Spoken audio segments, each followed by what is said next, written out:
ప్రపంచంలోనే అతిపెద్ద tech news మన ఆంధ్రప్రదేశ్లో జరుగుతుందని తెలుసా? గూగుల్ 52 కోట్లు ఇన్వెస్ట్ చేసి ఏషియాలోనే బిగ్గెస్ట్ డేటా సెంటర్ని మన ఆంధ్రప్రదేశ్లో బిల్డ్ చేస్తుంది. ఈ ప్రాజెక్ట్ వల్ల మన లైఫ్లో ఏం మారుతుంది? ఈ వీడియోలో మీకు గూగుల్ ఎందుకు అసలు ఆంధ్రప్రదేశ్ని చూస్ చేసుకుంది, అసలు డేటా సెంటర్ అంటే ఏంటి, ఈ 52 కోట్ల ఇన్వెస్ట్మెంట్ వల్ల ఇండియాకి ఏమన్నా బెనిఫిట్స్ ఉన్నాయా?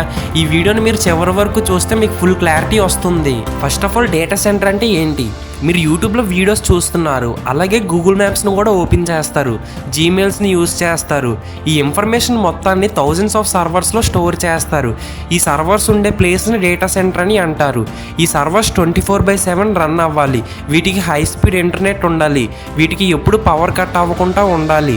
వీటికి కూలింగ్ సిస్టమ్స్ కూడా చాలా ఎఫిషియెంట్గా ఉంటాయి. ఏషియాలో ఆల్రెడీ సింగపూర్, హాంకాంగ్, టోక్యో లాంటి ప్లేసెస్లో డేటా సెంటర్స్ ఉన్నాయి. బట్ గూగుల్ ఇప్పుడు ఆంధ్రప్రదేశ్లో వీటికంటే అతిపెద్ద డేటా సెంటర్ని బిల్డ్ చేస్తుంది. అసలు గూగుల్ ఆంధ్రప్రదేశ్ని ఎందుకు చూస్ చేసుకుంది? ఎందుకంటే ఏపీలో డేటా సెంటర్ని బిల్డ్ చేయడానికి కావాల్సినంత స్పేస్ ఉంది. దీనికి కావాల్సినంత పవర్ సప్లై కూడా న్యాచురల్గా ఉంది, like solar energy, wind energy. అలాగే ఏపీలో సీపోర్ట్ కనెక్టివిటీ చాలా ఎక్కువగా ఉంది. దీనివల్ల హార్డ్వేర్ మెటీరియల్ని ఈజీగా ఇంపోర్ట్ చేసుకోవచ్చు. ఈ 52 కోట్ల ఇన్వెస్ట్మెంట్ అంటే మన స్టేట్ యాన్యువల్ బడ్జెట్లో ఒక పెద్ద పార్టే. ఈ ప్రాజెక్ట్ వల్ల మనకి డైరెక్ట్గా థౌజండ్స్ ఆఫ్ జాబ్స్ క్రియేట్ అవుతాయి. ఈ ప్రాజెక్ట్ అయ్యాక మనకి బెనిఫిట్స్ ఏంటో తెలుసా? మన ఇండియాలో గూగుల్ సర్వీసెస్ ఇంకా ఫాస్ట్గా అవుతాయి.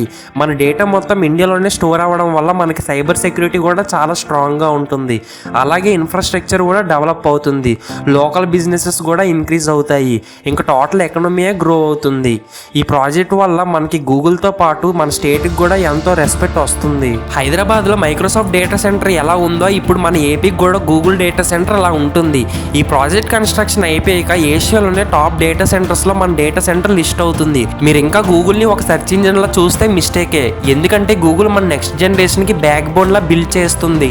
ఇప్పటి వరకు ఈ డేటా సెంటర్ వల్ల వచ్చే బెనిఫిట్స్ చూసాం. ఇప్పుడు క్వశ్చన్ ఏంటంటే, ఈ డేటా సెంటర్ వల్ల డెవలప్మెంట్తో పాటు మన హెల్త్ కండిషన్స్ ఇంకా మన ఎన్విరాన్మెంట్కి డేంజరస్ సైడ్ ఎఫెక్ట్స్ వస్తే మీరు యాక్సెప్ట్ చేస్తారా? ఆ డేటా సెంటర్స్కి దగ్గరలో ఉండే విలేజెస్కి ఇంకా అక్కడ నివసిస్తున్న మనుషులకి ఏమవుతుందో తెలిస్తే మీరు నిజంగా షాక్ అవుతారు. ఎందుకంటే ఎక్కువగా ఈ డేటా సెంటర్స్ నుంచి హీట్ రిలీజ్ అవుతుంది. దీనివల్ల అక్కడ ఉండే ఎయిర్ కండిషనర్స్ 24/7 రన్ అవ్వాలి. దీనివల్ల దగ్గరలో ఉండే విలేజర్స్కి టెంపరేచర్ పెరుగుతుంది.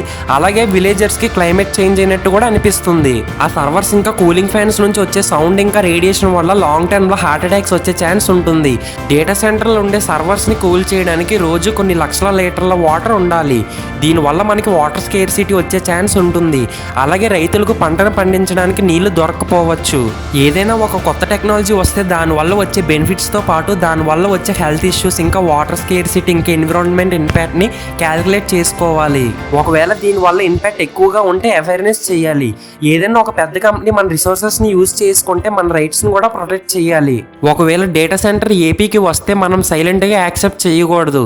మనకి మన ఎన్విరాన్మెంట్ని సేఫ్గా డెవలప్ అయ్యేలా డిమాండ్ చేయాలి. ఇలాంటి powerful Indian tech updates first మీకు రీచ్ అవ్వాలంటే మన ఛానల్ని సబ్స్క్రైబ్ చేసుకోండి.